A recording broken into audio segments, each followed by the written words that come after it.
Praise the lord. ఈరోజు దేవుని వాగ్దానము విలాప వాక్యములు 3వ అధ్యాయం 24వ వచనం. యెహోవా నా భాగమని నేను అనుకొంచున్నాను, ఆయన యందు నేను నమ్మికయుంచున్నాను. విలాప వాక్యముల గ్రంథకర్త ఇర్మియా అంటాడు, యెహోవా నా భాగమని నేను అనుకొంచున్నాను, ఆయన యందే నేను నమ్మికయుంచున్నాను. లోకంలో కూడా మనకు కొన్ని భాగాలు ఉంటాయి కదండి. మన పూర్వీకుల నుంచి వచ్చినవి కానియండి, లేకపోతే మన తల్లిదండ్రులు సంపాదించినవి కానీ, లేకపోతే మనం ఏదైనా సంపాదించుకున్న ఒక భూమో, ఒక పొలమో, నమ్మకము వాటి మీద ఉంటది. భూమి రేటు పెరిగితే భవిష్యత్తులో మనకి సహాయంగా ఉంటదని, పొలం కొనుక్కున్నప్పుడు మన యొక్క నిరీక్షణ, మన యొక్క నమ్మకము వాటి మీద ఉంటది. అవి రేటు పెరిగితే రేపు పిల్లలకో, కుటుంబానికో, దేనికో అవసరము, దేనికో ఒక అవసరత తీరుతుంది అని. కానీ ఇర్మియా అంటున్నాడు, నా యొక్క భాగం ఎవరంటే దేవుడే నా భాగము. నా నమ్మకం ఎవరి మీద అంటే దేవుని మీదే నా నమ్మకము. ఇక్కడ ఇర్మియా యొక్క నమ్మకము మనం చూడొచ్చు. ఇక్కడ ఇర్మియా దేవుని పట్ల కలిగి ఉన్న విశ్వాసం మనం చూడొచ్చు.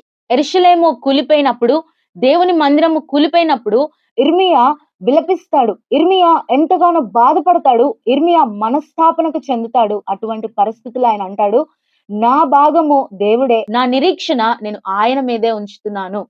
ఈరోజు మన నిరీక్షణ ఎవరి మీద ఉంది? దేవుని మీద మన నిరీక్షణ ఉంటే నిజముగా ఆయన మనల్ని ఆదుకుంటాడు. ఏ పరిస్థితి అయినా కూడా మనము దేవుని మీద నిరీక్షణ కలిగి ఉంటే దేవుడు మనకు సహాయం చేస్తాడు. మన భాగం ఎవరు? ఆయనే మన భాగము. ఆయనే మన స్వాస్థ్యము. దేవుడే మనకు స్వాస్థ్యము. చాలా సార్లు మనకున్న వాటి మీద మనము ఆధారపడుతూ ఉంటాం.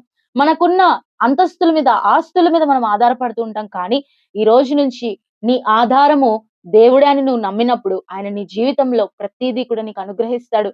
నీ జీవితంలో నీ అవసరత ఆయన తీరుస్తాడు. కొన్నిసార్లు మనం అనుకున్న నిరీక్షణ, మనం దేని పట్లయితే నిరీక్షణ కలిగి ఉంటామో, ఎవరి పట్లయితే మనం నిరీక్షణ, నమ్మకం కలిగి ఉంటామో వారు మనల్ని మోసం చేయొచ్చు.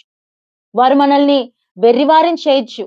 వారు మన యొక్క ఆశను అడియాశలు చేయొచ్చు. కానీ ఈ దేవుని మీద నువ్వు నమ్మకం ఉంచితే, ఈ యేసయ్య మీద, ఈ దేవుని మీద నువ్వు నమ్మకం ఉంచితే, ఈ యేసయ్య నీ భాగం అనుకుంటే, ఈ యేసయ్య నీ స్వాస్థ్యం అనుకుంటే, ఆయన నీకు కావలసిన ప్రతీదీ సమయానుసారం, సందర్భం ఉన్నప్పుడు ఆయన నీకు ప్రతీదీ కూడా అనుగ్రహిస్తాడు. కొన్నిసార్లు ఆయన మనల్ని విడిచిపెట్టినట్లు కనిపిస్తది. కానీ ఆయన మనల్ని ఆ పరిస్థితి కొరకై సిద్ధపరుస్తూ ఉంటాడు. మనం ఆయన మీద పెట్టుకున్న నమ్మకాన్ని ఆయన ఎప్పుడు కూడా వమ్ము చేయడు. ఈరోజు మన భాగము దేవుడే అయ్యుంటే మనం ధన్యులం. ఒకవేళ కాకపోతే ఈ రోజు నుంచి అయినా నువ్వెవరి మీదైతే ఆధారపడుతున్నావో, ఎవరు నీకు స్వాస్థ్యం అనుకుంటున్నావో, ఏది నీకు స్వాస్థ్యం అనుకుంటున్నావో, ఏది నీకు భవిష్యత్తులో నిన్ను ఆదుకుంటది అనుకుంటున్నావో, వాళ్ళు నిన్ను మర్చిపోవచ్చు. వాళ్ళు నిన్ను ఆదుకోకపోవచ్చు. వారు నీ నమ్మకాన్ని తుడిచివేయొచ్చు.